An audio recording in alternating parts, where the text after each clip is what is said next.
मित्रांनो, संत गुरु रविदास महाराज हे की जे आपल्याला सुसंस्कृत आणि संस्कारित बनवतात.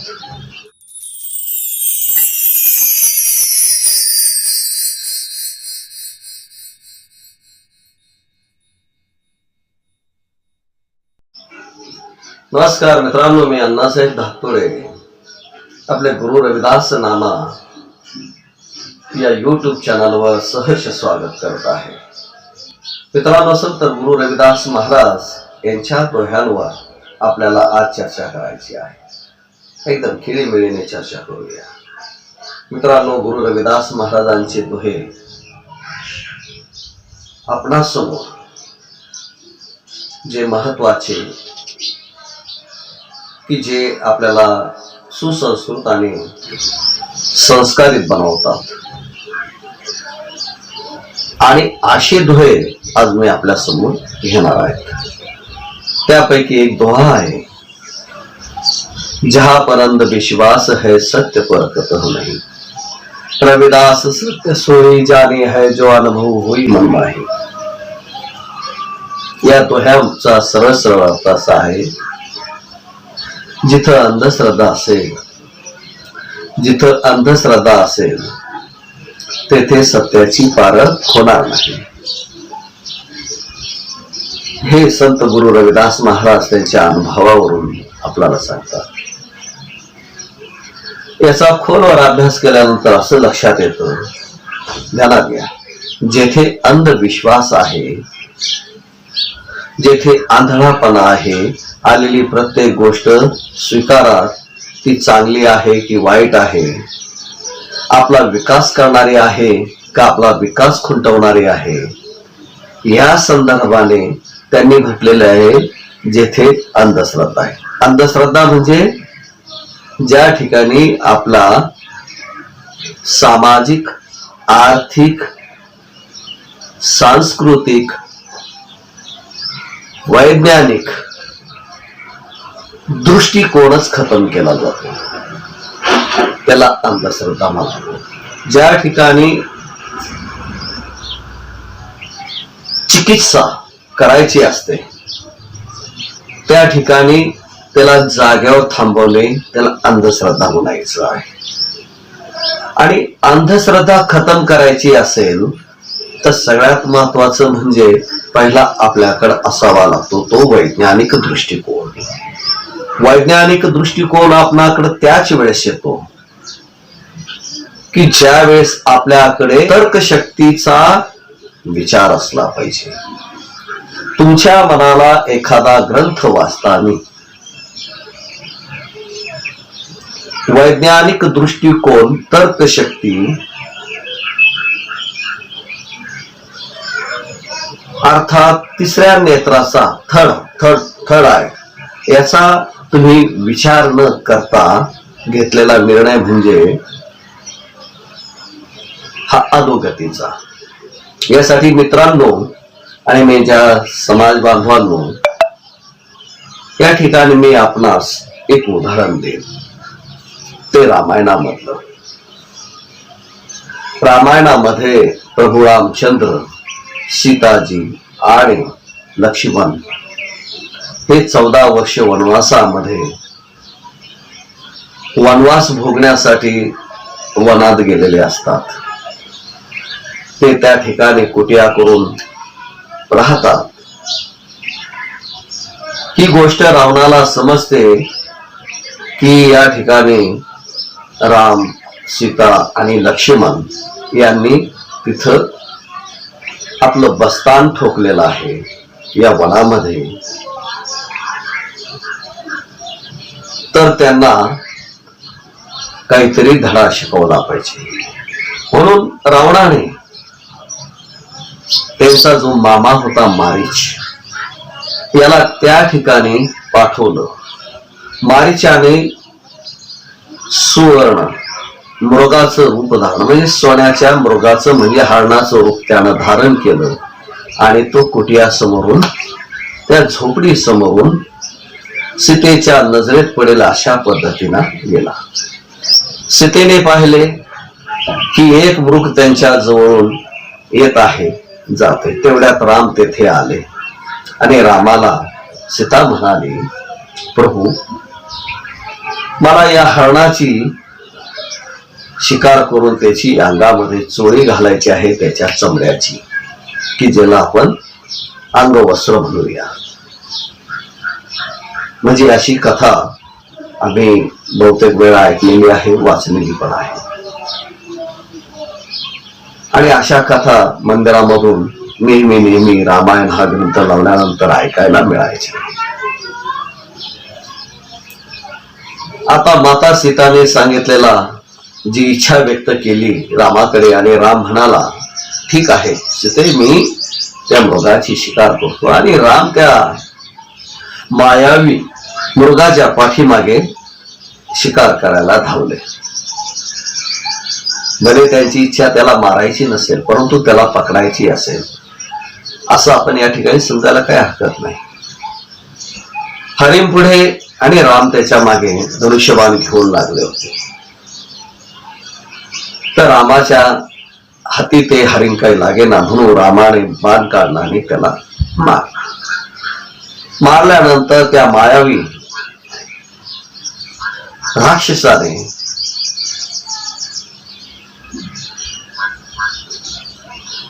लक्ष्मणा धाव, लक्ष्मणा धाव, मला वाचव, असा रामाच्या आवाजामध्ये आवाज काढला. आणि हा आवाज सीता आणि लक्ष्मण यांनी दोघांनीही ऐकला. त्यावेळेस सीतेने लक्ष्मणा चिडून म्हटले, तुम्ही माझ्या पतीच्या संरक्षणासाठी धावा, पळा, त्यांनी बोलवलंय. लक्ष्मणाने तिची भरपूर समजूत घालायचा प्रयत्न केला. त्यावेळेस सीता लक्ष्मणाला पाहिजे ते बोलली आणि अखेर लक्ष्मणाला नाईलाज असतो रामाच्या संरक्षणार्थ जाण्यापूर्वी त्यांनी झोपडीच्या बाहेर एक लक्ष्मण रेषा आखली, की जिला लक्ष्मण रेषा म्हटलं जातं. आणि लक्ष्मण रेषा आखल्यानंतर सीतेला सांगितलं, बाई, कितीही प्रसंग जरी आला तर ह्या रेषेच्या बाहेर जायचं नाही. रेषा म्हणजे ती एक सेफ्टी वॉल, थोडक्यात त्यांनी अदृश्य सेफ्टी वॉल बनवली होती, एक प्रकारे असं म्हटलं तरी हरकत नाही. आणि लक्ष्मण रामाच्या शोधासाठी आवाजाच्या दिशेने गेले. तेवढ्यात रावण तिथे आला. रावणाने ती लक्ष्मण रेषा उल्लंघन करण्याचा, ओलांडण्याचा प्रयत्न केला, तर त्याच्यामधून भला मोठा झाड टाकला. त्यामुळे रावणाने थांबून घेतले आणि सीतेला बाहेर बोलवले. तर आमचे एक मित्र आहेत चांदेकर साहेब. चांदेकर साहेब म्हणतात की माझा एक जापानी मित्र, त्या जापानी मित्राच्या इथे हा रामायण ग्रंथ वाचण्यासाठी त्यांच्या एका मित्राने त्यांच्या मुलीला दिला होता. आता ती बिचारी, तिला संपूर्ण संस्कार त्या जापानचे लागलेले होते. त्या बिचारीना ते पुस्तक रामायण वाचत वाचत तिथपर्यंत आली आणि लक्ष्मण रेषा आली आणि तिनं पुस्तक बंद करून ठेवलं. आणि ती विचार करू लागली त्या ठिकाणी, असं लक्ष्मणाने कोणतं रसायन टाकलं होतं की जी लक्ष्मण रेषा ओढली आणि त्या ठिकाणी जाळ झाला. तर मित्रांनो, तुमच्या लक्षातच आले असेल या ठिकाणी बोलण्याचा मुद्दा आहे. याचा अर्थ तिचा वाला जो वैज्ञानिक दृष्टिकोन त्या मुलीना त्या ठिकाणी, त्यांच्या मित्राच्या मुलीनं त्या ठिकाणी दाखवला आणि त्या व्यक्तींना तिथंच थांबून घेतलं, पुढे रामायण वाचलं नाही. ज्यावेळेस तिचे वडील तिला भेटायला गेले, बाई रामायण तू पूर्ण वाचलं? तर मुलगी म्हणाली, नाही, मी अजून तोच विचार करते की ती रेषा, लक्ष्मणाने जे लक्ष्मण रेषा आखली, तिच्यात असं कोणतं अद्भुत रसायन होतं की त्याच्यामुळं मला पुढे जाता आला नाही. मी ते विचार करते असं कोणती काय गोष्ट होती. तर मित्रांनो, सांगण्याचा उद्देश आहे की तिला जो तर्कशक्ती, त्या ठिकाणी तिसऱ्या नेत्राचा जो वापर केला, तो वापर प्रत्येक भारतीयाच्या डोक्यामध्ये आला पाहिजे. म्हणजे याचा अर्थ तुम्ही एका भावनेने तो ग्रंथ वाचता न करता, धार्मिकतेने न वाचता कोणतीही गोष्ट चिकित्सात्मक ऐकली पाहिजे. तसाच एक ग्रंथ BL असताना माझ्या जीवनामध्ये अभ्यासायला आला होता. त्या ग्रंथाचं नाव आहे परिपूर्ती. परिपूर्ती ग्रंथ आहे. त्या परिपूर्ती ग्रंथामध्ये तो ग्रंथाची लेखिका आहेत इरावती कर्वे, समाजसेविका. आणि त्या इरावती कर्वेने ज्या वेळेस महाभारतातील जुळे आणि रामायणातील जुळे हा त्याच्यामध्ये एक विषय, त्याच्यामध्ये एक धडा होता आणि तो आम्ही अभ्यासल्यानंतर आम्हाला सुद्धा त्या गोष्टीचा तिला तर्क वितर्क त्या लेखिकेने त्यात स्वतः तिनं त्याचं खंडन केलेलं आहे. तर ती लेखिका म्हणते, ब्राह्मी पुराणामध्ये काही गोष्टी अशा खटकणाऱ्या आहेत. जशी रामायणामध्ये सीतेला लव आणि अंकुश अशी 2 मुले जन्माला आली, तसेच महाभारतामध्ये सुद्धा देखील सहदेव नकुल ही जुळे जन्माला आलीत.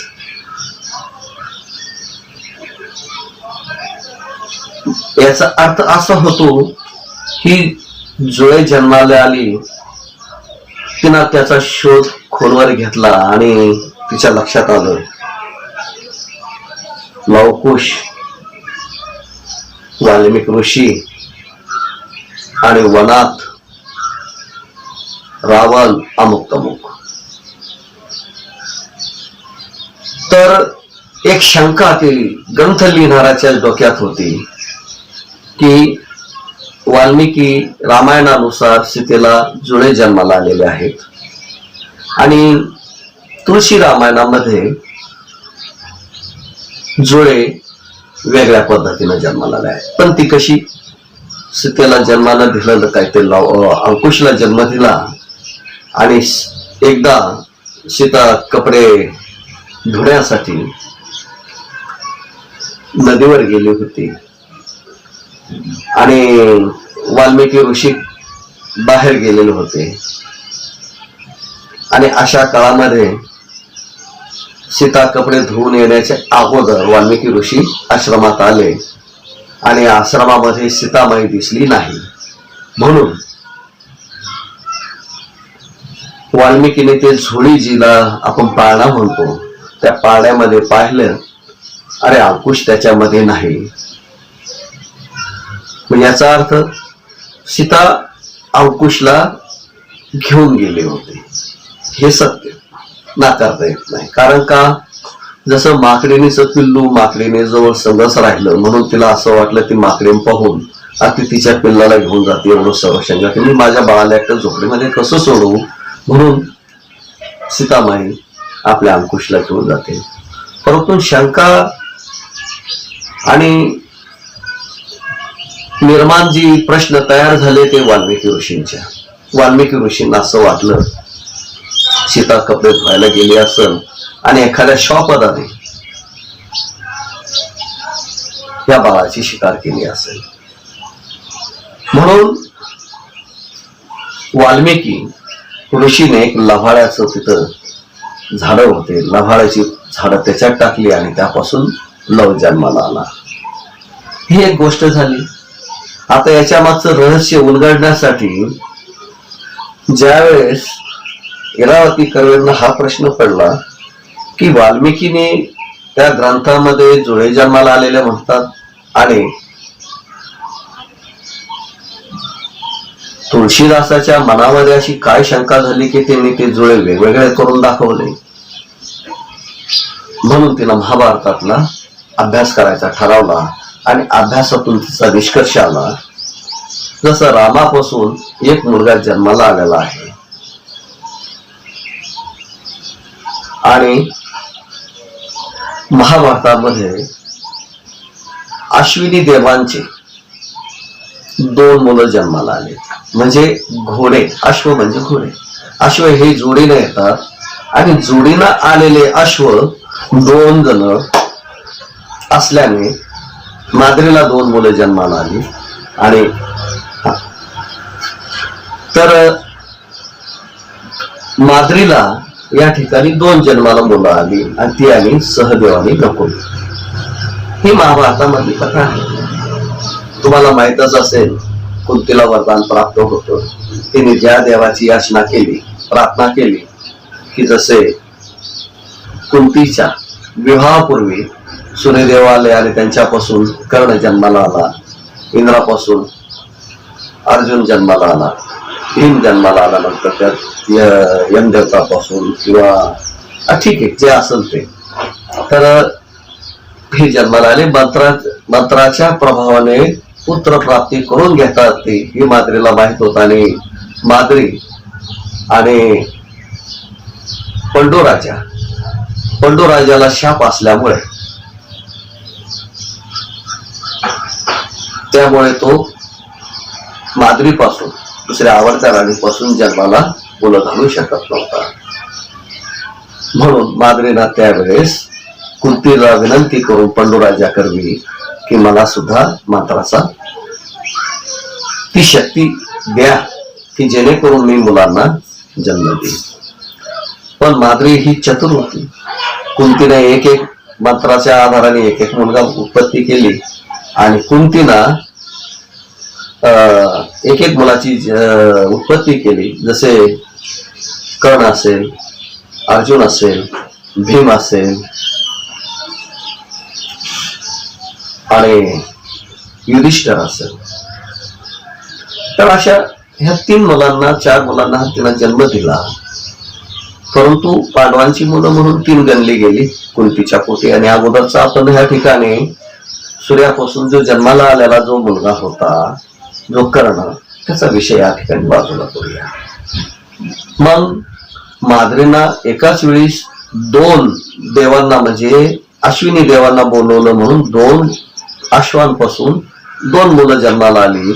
ही गोष्ट 100% खटकली असेल म्हणून त्या ग्रंथामध्ये तशी व्यवस्था करून ठेवली.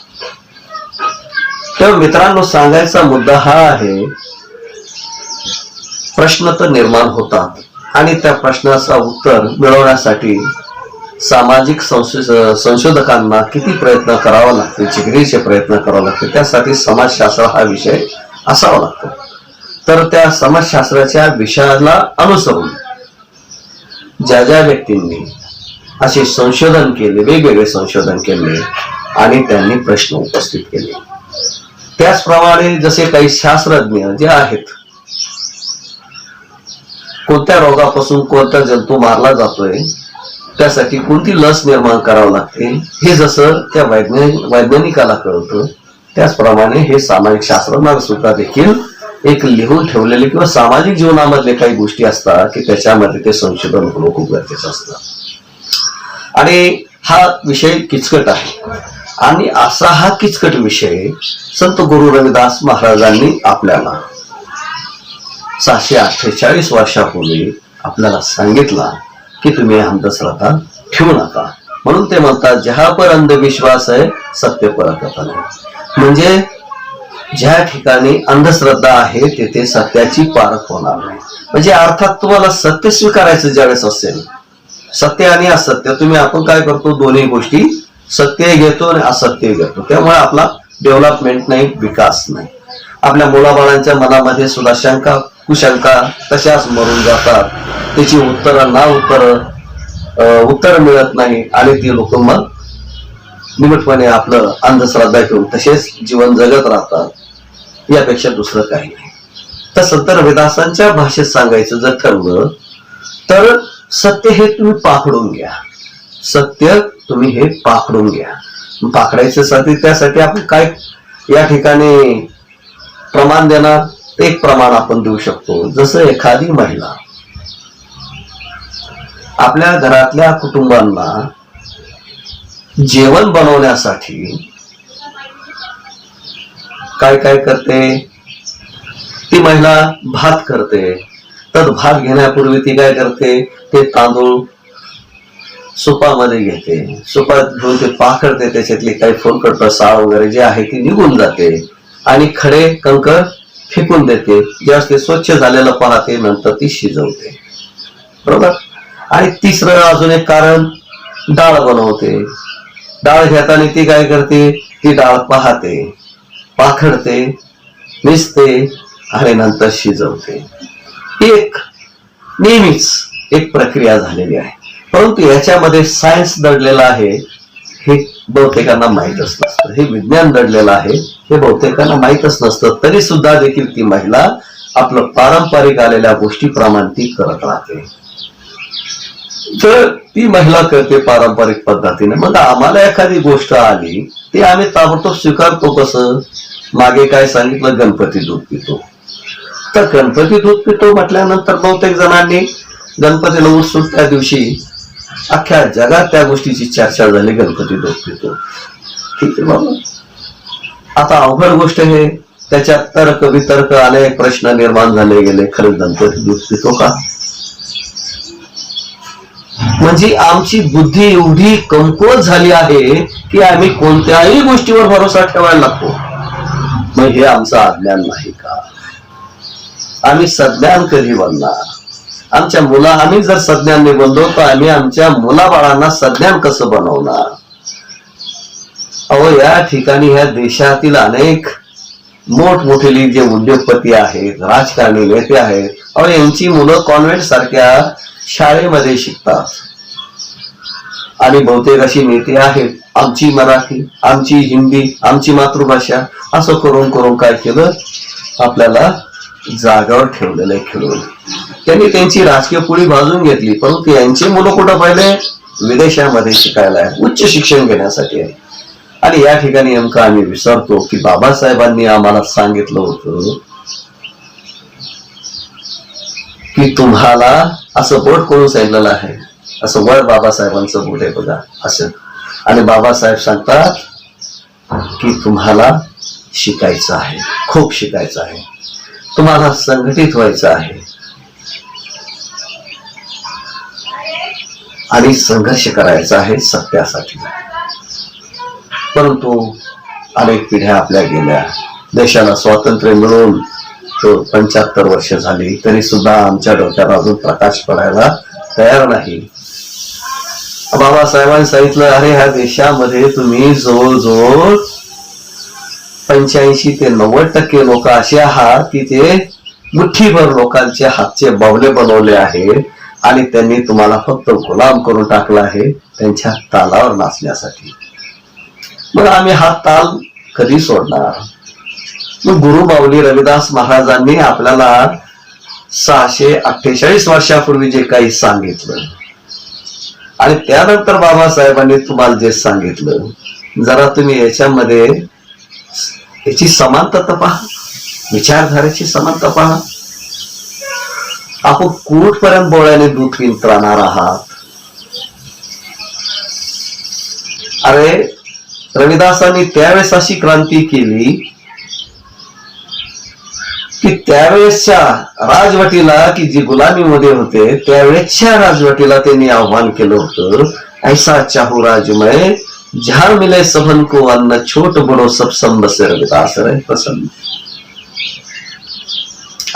मी अशा राज्याची अपेक्षा करतो की ज्या राज्यामध्ये कोणी लहान मोठा नसेल, जो मोठा अन्न जे खातोय आणि छोटा खातोय याच्यामध्ये खूप विषमता आहे, त्या समानता असली पाहिजे. गरिबाच्या मुलाला बदाम काजू पिस्ते खायला मिळतात का? केशर मिळते का? श्रीमंताचा व्यक्ती तो खातो, श्रीमंताचा व्यक्ती तो खातो.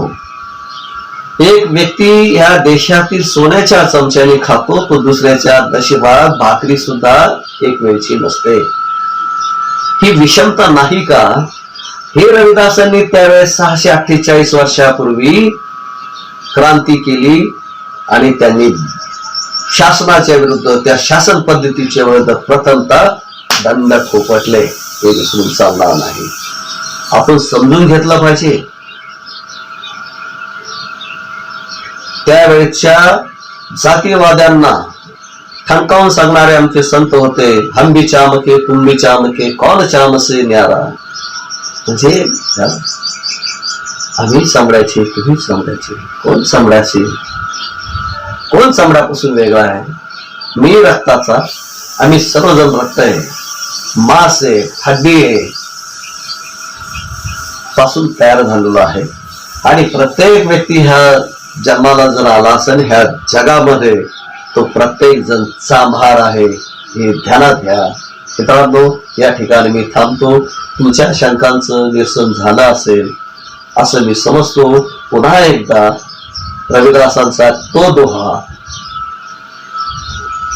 जहां पर अंधविश्वास है सत्य पर कतः नहीं, रविदास सत्य सोई जादी है जो अनुभव कोई मन नाही. रविदास म्हणतात, माझ्या अनुभवाप्रमाणे जे मी अनुभवलं त्यातून तुम्हाला सत्य वचनावर सांगतो की जिथं अंधश्रद्धा राहील तिथं सत्याची ओळख होणार नाही, म्हणजे त्या लोकांचा बिलकुल विकास होणार नाही, डेव्हलपमेंट होणार नाही, त्यांना प्रकाश दिसणार नाही, ते अंधारातच चचपडत राहतील. त्यासाठी मित्रांनो, आपण ह्या अंधारातून बाहेर निघालं पाहिजे आणि बुद्धाच्या त्या मार्गाने निघालं पाहिजे. अत्तदीप भव, स्वतः प्रकाशमान व्हा, सूर्याप्रमाणे तेजस्वी बनायचा प्रयत्न करा. जय रविदास, जय भीम.